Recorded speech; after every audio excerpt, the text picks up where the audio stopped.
Pues muchas gracias, equipo de teatro. Ellos nos hablaban de juguetes y nos hablaban de regalos. Y es que, ¿qué sería la Navidad sin regalos? ¿Quién no ha estado esperando el momento de poder llegar a abrir esos regalos que tanto hemos estado esperando o que hemos pedido incluso que nos regalasen en Navidad? ¿O quién no ha estado escondiéndose con los niños para intentar pillar cuando llegaran los Reyes Magos o Papá Noel a traer esos regalos? ¿O quién no le ha dejado incluso comida en la ventana para los renos o para los camellos, sobre todo si tenéis niños pequeños? Los tres Reyes Magos, los de toda la vida, Melchor, Gaspar y Baltasar. Uno pelirrojo, uno rubio y uno negro de piel. ¿Y quién no tenía el suyo favorito? ¿Quién no ha ido a la cabalgata a ver a los Reyes Magos pasar? ¿O quién no ha escrito alguna vez su carta para los Reyes Magos? Y la verdad es que tengo un amigo que viene a esta iglesia que una vez hizo de Rey Mago en una de las cabalgatas. Y recuerdo que Isaac era muy pequeño, mi hijo Isaac, y estuvo diciéndole a todos sus amigos de clase que él conocía a uno de los Reyes Magos de verdad. Estuvo como haciéndose el chulito, diciéndoselo a todos. Y os voy a dar algunas pistas para ver si vosotros conseguís encontrar quién es esa persona. Es un hombre alto, con piel negra y que tiene una voz así potente. No me digáis respuestas, vosotros ya haréis vuestros deberes, a ver si encontráis quién es esa persona. La verdad es que no sé de dónde han salido las tradiciones que tenemos normalmente de Navidad, ni los nombres de los reyes, ni nada, pero vamos a ver juntos lo que sí pasó de verdad. Así que os pido que me acompañéis a Mateo 2, del 1 al 12, y vamos a ir viéndolo juntos. Mateo 2, del 1 al 12, y lo vamos a leer en la versión Reina Valera de 1960, ¿vale? En el versículo 1 dice: cuando Jesús nació en Belén de Judea, en días del rey Herodes, vinieron del oriente a Jerusalén unos magos. Se les conoce como los magos de Oriente. Aquí se nos menciona a los que nosotros llamamos los Reyes Magos. Y solamente Mateo es el que los menciona en las Escrituras. Aunque no nos dice ni cuántos eran, ni cómo se llamaban, ni el tono de su piel. Pero es que en la antigua Persia se les llamaba magos a las personas que eran astrólogos, sabios o filósofos. En Isaías 47:13 nos dice: tanto consejo recibido te ha cansado. ¿Dónde están tus astrólogos? Esos que miran las estrellas y hacen predicciones todos los meses.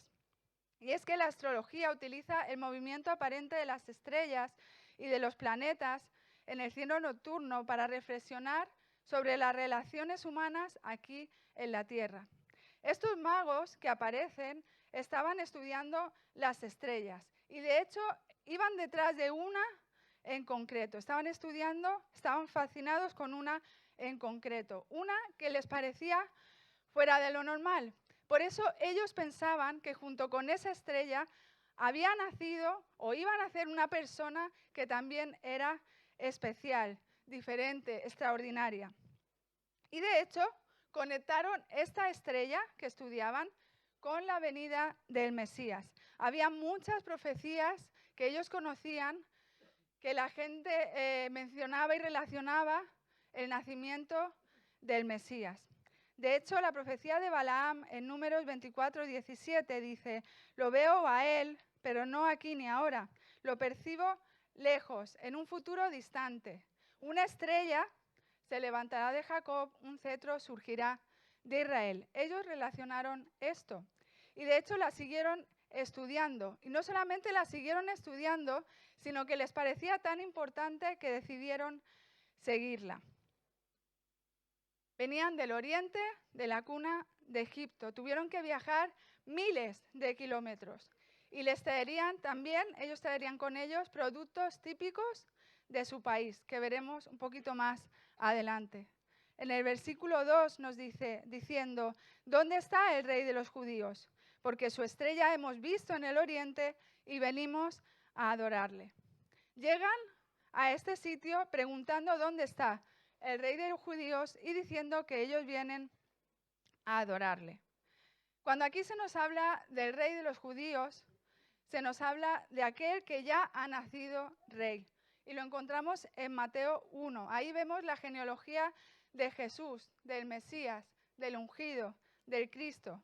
Vemos el origen del linaje real de Jesús por la vía legal. Su reconocimiento como rey desde su nacimiento. Y ellos vienen a adorarlo. Esa es su verdadera convicción. Aunque ellos eran paganos, habían entendido quién era el verdadero rey, aquel que había nacido. Y esto era suficiente, importante para ellos como para venir a adorarlo. En el versículo 3 nos dicen, oyendo esto, el rey Herodes se turbó y toda Jerusalén con él. Y es que Herodes era el rey que estaba reinando en ese momento, pero ya era una persona mayor. Se nos dice que también era cruel, que era tirano, que era una persona sin principios, y de hecho se puso muy furioso, seguramente por envidia, porque aunque él era el rey actual en ese momento, había nacido el verdadero rey de los judíos. Y me imagino que encima no le debía hacer mucha gracia que vinieran personas sabias, estudiosas, desde tan lejos, solamente buscando a este rey que había nacido y queriendo venir a adorar a este rey que había nacido. Se turbó, nos dice el texto, se preocupó, seguramente porque él sabía que aunque era el rey en ese momento, legalmente él no era el rey de verdad, sino Jesús. Y se inquietó también, seguramente, porque el pueblo de los judíos estaban esperando a ese Mesías con ansias. Entonces me imagino que por su cabeza pasaron preguntas como ¿qué va a pasar? ¿Se van a levantar los judíos contra mí? ¿Se van a revolucionar? ¿Me la van a armar? ¿Qué va a pasar? ¿Qué va a pasar conmigo? ¿Me van a destronar? Seguramente cosas así pasarían por su cabeza, aunque es verdad que los judíos estaban esperando que el Mesías que iban a hacer fuera un libertador político, fuera un gran militar. Y esto no fue así. En el versículo 4 se nos dice, y convocando a todos los principales sacerdotes y los escribas del pueblo, le preguntaban dónde había de nacer el Cristo. No les preguntaba por querer conocerlo, sino justamente por todo lo contrario, porque él quería matarlo, quería quitárselo de en medio y así no tener ninguna rivalidad. Para no correr ningún riesgo, de hecho lo que hizo más adelante es mandar matar a todos los niños de más o menos esa edad, para no tener ningún rival, para que nadie le quitara su trono. Pero eso lo vemos más adelante. En el versículo 5 se nos dice, y ellos le dijeron, en Belén de Judea, porque así está escrito por el profeta. Y tú, Belén, de la tierra de Judá, no eres la más pequeña entre los príncipes de Judá, porque de ti saldrá un guiador que apacentará a mi pueblo Israel. En Miqueas 5:2 nos dice también algo parecido, pero tú, Belén Éfrata, pequeña para estar entre las familias de Judá, de ti me saldrá el que será el Señor de Israel. Y sus salidas son desde el principio, desde los días de la eternidad. Cuando aquí nos habla en este versículo de guiador, nos está hablando del rey, de un rey. Y cuando nos está hablando de que apacentará, nos está hablando de un pastor. Nos está enseñando cómo es este Mesías de verdad. Nos está hablando del rey pastor.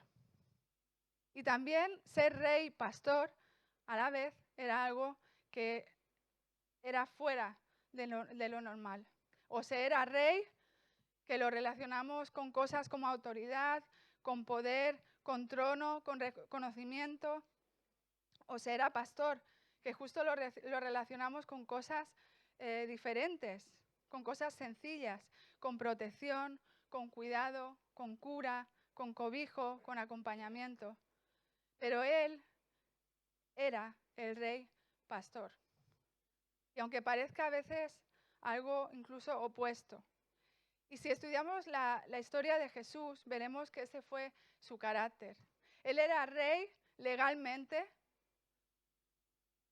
pero no buscó un trono en este mundo, no se impuso de ninguna manera, no buscó poder, no buscó gloria, no buscó reconocimiento.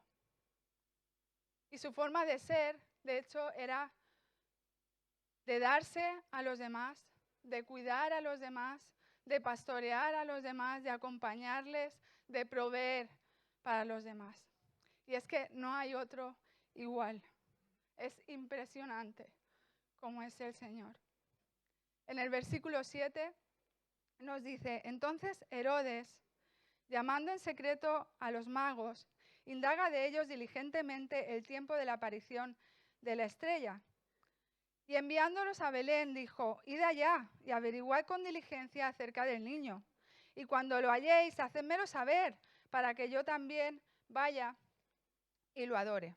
Esto lo dice porque en realidad lo que quería saber era dónde estaba Jesús, a qué familia pertenecía, para matarlo, no porque tuviera interés de verdad en adorarlo. Y en el versículo 9 nos dice: ellos, habiendo oído al rey, se fueron. Y he aquí la estrella que habían visto en el oriente iba delante de ellos, hasta que llegando se detuvo sobre donde estaba el niño. Estos magos siguieron la estrella sin detenerse y sin despistarse. En el versículo 10 se nos dice: al ver la estrella, al ver que se había parado encima de la casa, se regocijaron con muy grande gozo. Y esta fue su primera reacción al llegar donde estaba Jesús, porque iban a conocerle, porque iban a conocer al Mesías, porque iban a conocer al Cristo, porque iban a conocer a ese rey pastor. En el versículo 11 se nos dice: al entrar en la casa, vieron al niño con su madre María, y postrándose, lo adoraron. Y abrieron sus tesoros y le ofrecieron presentes. Y como hemos visto en el vídeo del principio, el hecho de dar tesoros preciados, de valor para ellos y para nosotros también, es felicitar a alguien, es agradecer a alguien, es reconocer a la persona a quien le estamos dando esos tesoros, esos regalos. Y ellos estaban haciendo eso, al ir y llevarle sus presentes. Querían reconocerle y querían adorarle. Vemos que dicen que llegaron a la casa de José y María. Fijaos que no dice en ningún momento que llegasen a un pesebre. Y es que se cree que cuando los magos llegaron a ver a Jesús, este ya debía tener bastantes meses, incluso algunos piensan que 1 o 2 años. Imagínate la situación. Estos magos llegan a la casa del Mesías y entran a esa casa cuando seguramente debían esperar encontrarse como mínimo con un palacio. Y se encontraron con todo lo contrario, con una casa sencilla, una casa de unos pobres artesanos. Me imagino que eso ya debió impactarles. Pero vieron al niño, que era a lo que venían, y postrándose, le adoraron. Se postraron solamente ante él. Recordad que ellos habían hablado con el que era el rey en ese momento, que era Herodes, pero en ningún momento se les pasó por la cabeza postrarse ante él o adorarle a él. Ellos venían buscando a Jesús y adorar a Jesús. Y vemos que les ofrecen presentes. Y es que entre los orientales, el prestar homenaje a sus reyes era común ofrecer unos presentes.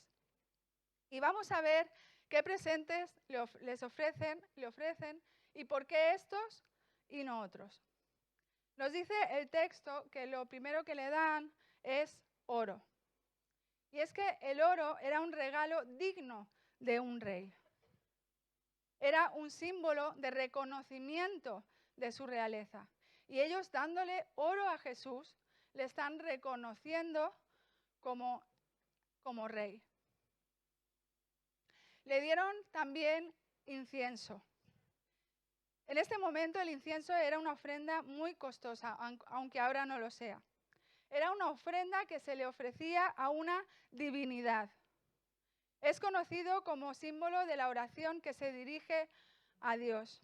En el Salmo 141:2 nos dice: acepta como incienso la oración que te ofrezco, y mis manos levantadas como una ofrenda vespertina.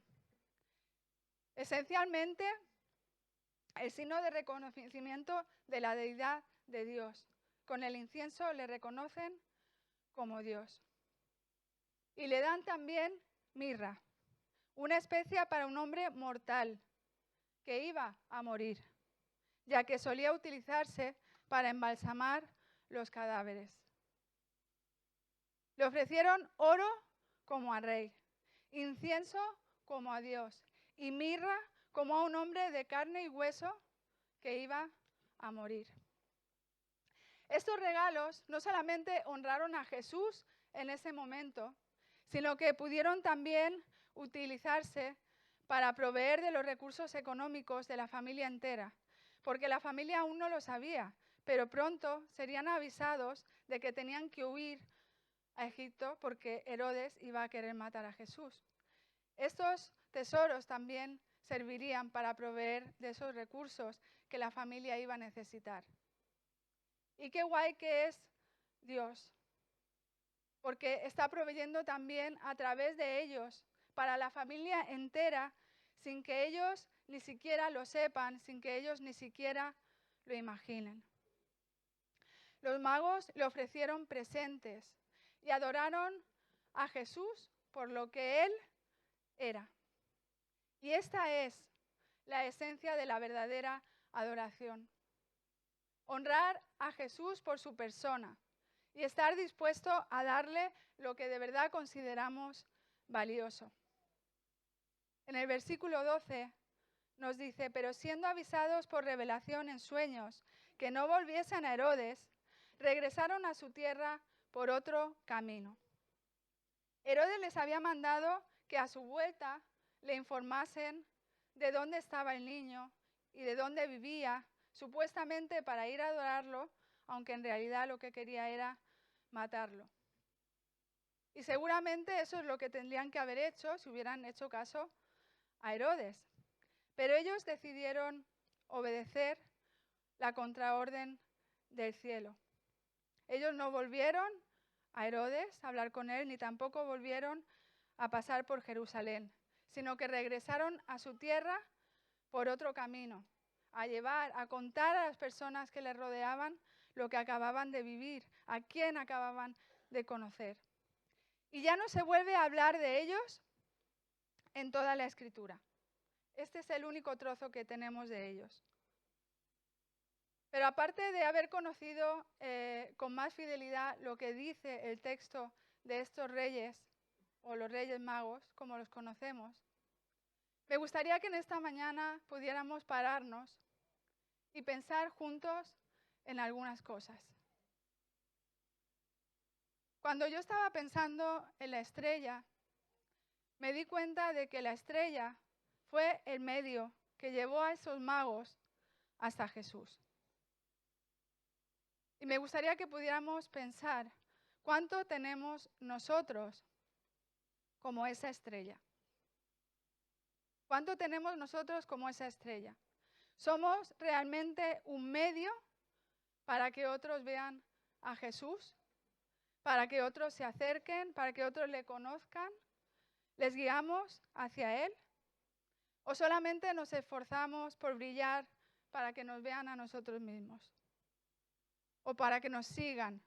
¿Para que nos escuchen? ¿Para que nos hagan caso? ¿O para que nos den las gracias una y otra vez por lo bien que hacemos las cosas? A lo mejor sin darnos cuenta le estamos robando la adoración que solamente le pertenece a Jesús. Porque nosotros no deberíamos recibir la adoración de nadie. No deberíamos brillar de esa manera.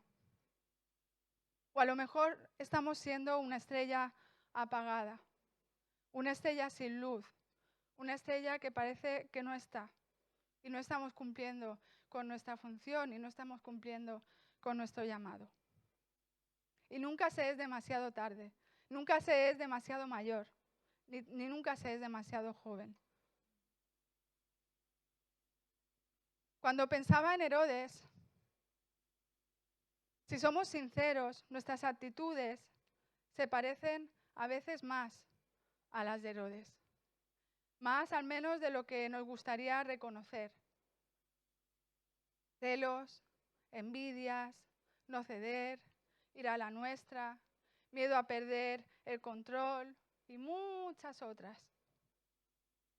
Aunque no lleguemos a mandar matar a nadie, estas malas actitudes y otras forman demasiado parte de nuestra vida, de nuestro día a día. Y estamos a veces demasiado preocupados porque nadie ocupe el lugar que nosotros creemos merecer. Más preocupados a veces de crecer nosotros que de ayudar a crecer a otros. A veces estamos más preocupados de recibir que de bendecir. A veces estamos más preocupados de recibir que de bendecir. Si pensamos en los magos y en sus regalos, en el versículo 9 nos dice, habiendo oído al rey Herodes. Ellos escucharon al rey Herodes, pero no obedecieron al rey Herodes, porque decidieron obedecer las instrucciones que les habían sido dadas en sueños, de que no volvieran a Herodes y de que se fueran por otro camino. ¿A quién oigo y obedezco yo? ¿A quién oyes y obedeces tú? ¿Qué instrucciones tienen más peso para ti en tu vida? ¿Las tuyas o las del cielo? ¿Las tuyas, tu manera de hacer o las de Dios? Vemos en este mismo versículo que dice, la estrella iba delante de ellos y la seguían. ¿A quién sigo yo? ¿A quién sigues? Seguramente, si le hubieran dicho a Herodes de hacer un trato con él, podrían haber sacado mucho beneficio a estas personas.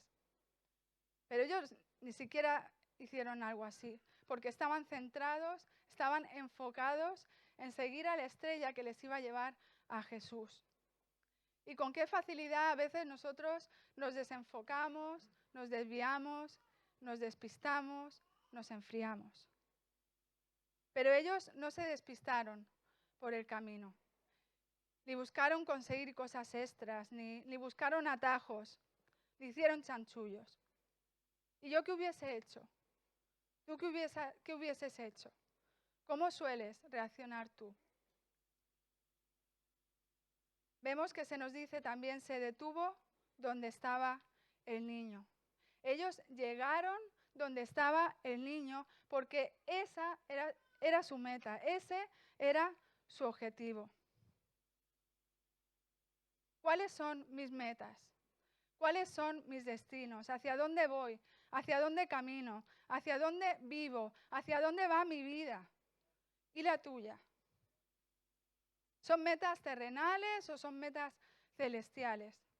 Porque ellos decidieron seguir la estrella hacia donde estaba Jesús. Y ese era su destino y esa fue su meta.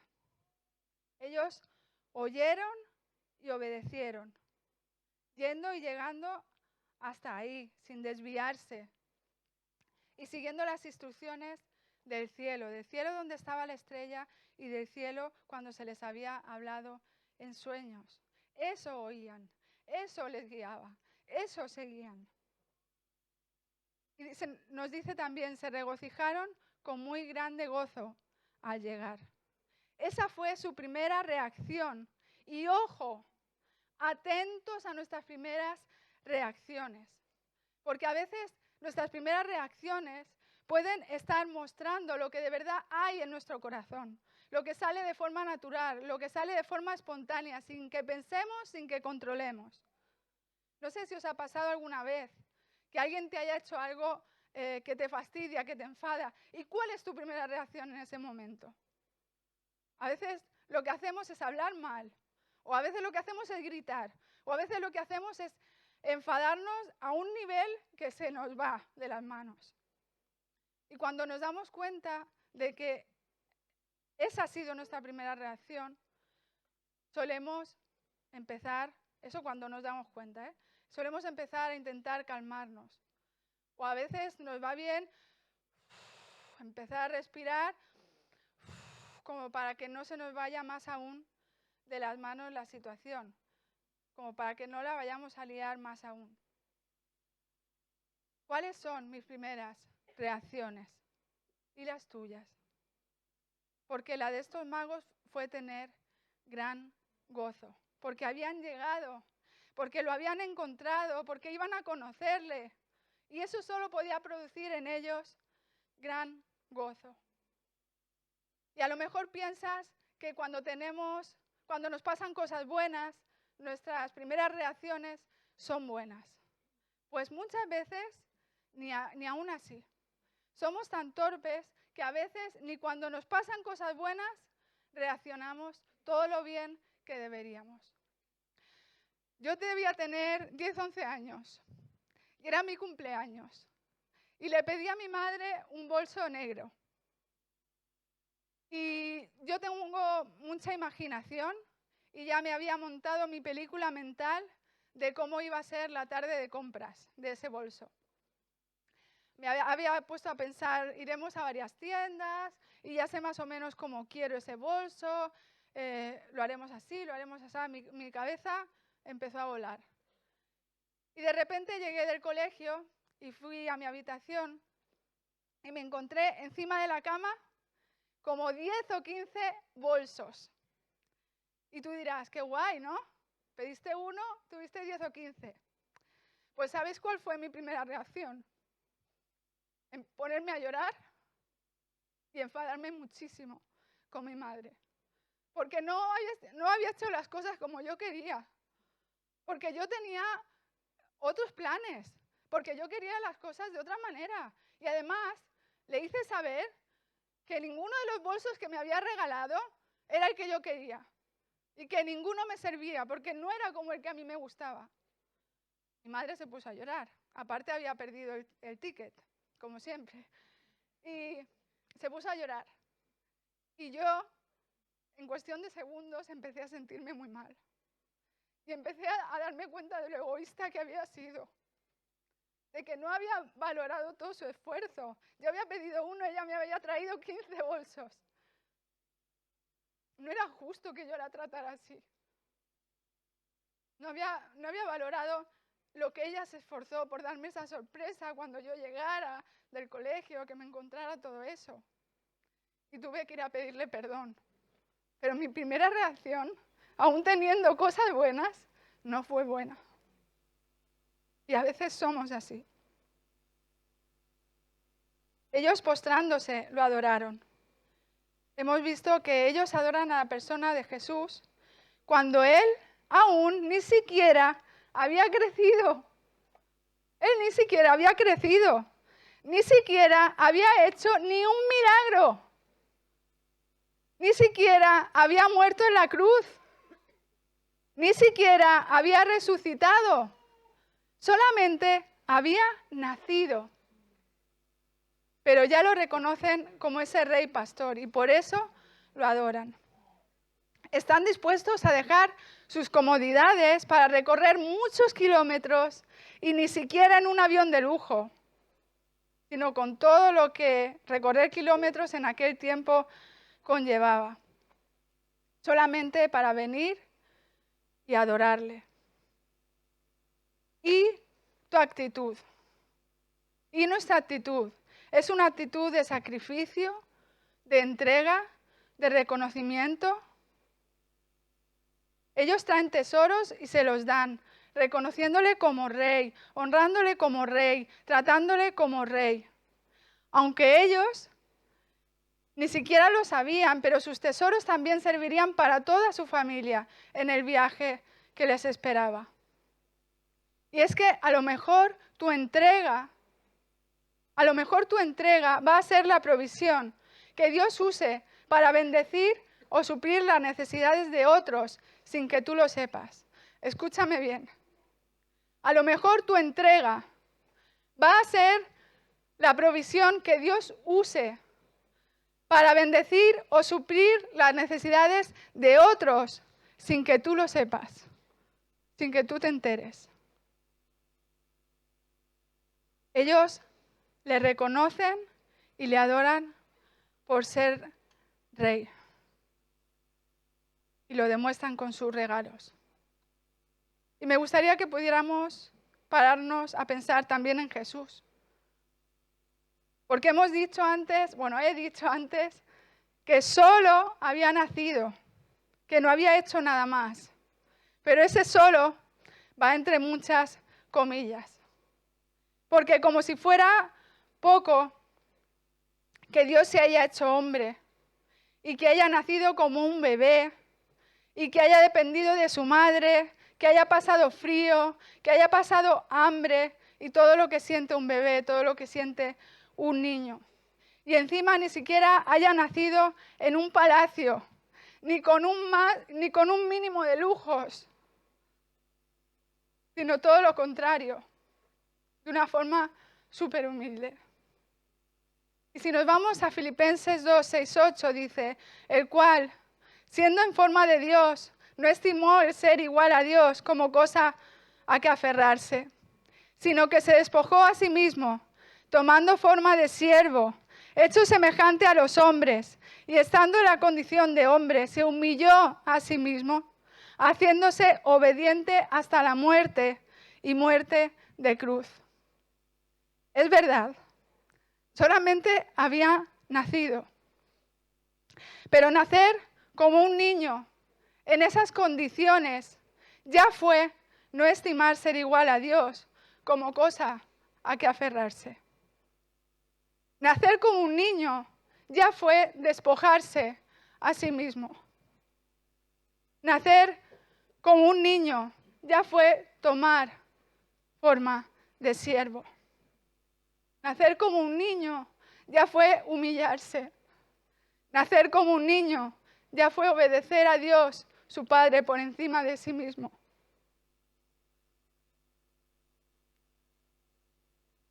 ¿Y nosotros? Porque en nuestro caso no se trata solamente de darle presentes, que sí, está bien, sino de presentarnos a nosotros mismos como un sacrificio vivo. En Efesios 5:2 nos dice, vivan una vida llena de amor, siguiendo el ejemplo de Cristo. Él nos amó y se ofreció a sí mismo como sacrificio por nosotros, como aroma agradable a Dios. ¿A qué huelen nuestras oraciones? ¿Con qué actitud adoro yo a Dios? ¿Le adoro cuando hace algo que me gusta? ¿Le adoro cuando hace lo que quiero o cómo lo quiero? ¿O le adoro por lo que Él es, por cómo Él es? Porque debería adorarle por quién es Él, porque se lo merece. ¿Vengo con una actitud de darle o vengo con una actitud de recibir y de pedir y de yo y yo? ¿Cuál es nuestra actitud al servirle? ¿Busco recibir gloria o busco dársela a Él? ¿Estamos dispuestos a hacer sacrificios o le doy solamente lo que a mí me sobra? Conocerle produce en mí gran gozo. Conocerle produce en mí gran gozo. Servirle produce en mí gran gozo. Si tuviera una balanza, ¿qué pesaría más? ¿Mis quejas o mis agradecimientos? ¿Mis adoraciones y mis reconocimientos? ¿Qué pesaría más en la balanza de cada uno? Y es que, ¿sabéis qué? Conocer a Jesús es el mejor regalo de Navidad. Conocer a Jesús es el mejor regalo de Navidad. Y no sé en qué punto de vida estás tú. No sé si no le conoces aún como tu Rey Pastor, como tu Salvador. Pero hoy puede ser un buen día. Y solamente tienes que hacer una oración de corazón. Y si no sabes cómo hacerlo, estamos para servirte y para ayudarte. Pero no te quedes con eso. Conocerle es el mejor regalo de Navidad. O a lo mejor estás en un punto que ya le conoces. Pero a lo mejor necesitas en esta mañana reconocerle. A lo mejor necesitas en esta mañana reconocerle. Y me gustaría que como iglesia, como familia que somos, si es la primera vez que vienes, bienvenido, estás en casa, estás en tu familia. Me gustaría que como familia que somos, pudiéramos terminar esta reunión como la hemos empezado, levantando palabras de reconocimiento a Él. No es un tiempo de oraciones, es solo palabras cortas, muy cortas, de reconocimiento a Él. Por ejemplo, Señor, gracias por tu fidelidad. ¿Vale? Pues vamos a terminar así la reunión. 5 minutos o menos, pero vamos a intentar todos levantar palabras de reconocimiento al Señor, ¿vale? Cerramos los ojos y nos centramos en reconocerle a Él. Gracias, Señor, por nacer. Gracias.